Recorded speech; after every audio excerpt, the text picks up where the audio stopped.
When we deployed for Desert Shield and Desert Storm, one of the biggest threats that we felt were chemical weapons, and that is something that we tried to guard ourselves on and practice, train on donning on our equipment and decontamination. That was the biggest fear, I think. It wasn't the fear that we would get shot at. The biggest fear was probably a chemical attack. And so we practice a lot, donning on our mop suit and our mask and going through decontamination drills, and we did it over and over. And I was fortunate that in my unit in Germany, I was in a chemical unit, and which basically was a decontamination unit.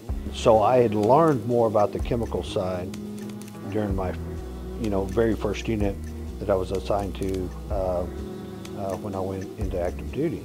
We had chemical alarms out there away from where we were at, and obviously when the alarms go off, it's a little siren, and everybody knew, and if you heard it, bang on something 3 times, honk a horn 3 times, gas, gas, gas.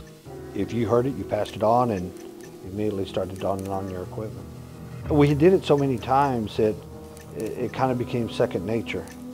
And you didn't know if it was a drill or if it was a real thing, but you knew you need to get that equipment on, immediately. So while we were there, our chemical alarms went off, and everyone got into MOP 4, and finally, a couple hours later, they gave the all clear, and nobody really knew what exactly happened. But I remember it was close to about 10 years later, received a letter in the mail from the Department of Defense or Department of the Army saying that my unit and I were in an area where chemical agents had been present, and that I could go to the VA and get checked out, but I was still active duty. And nothing's ever happened to me because of that.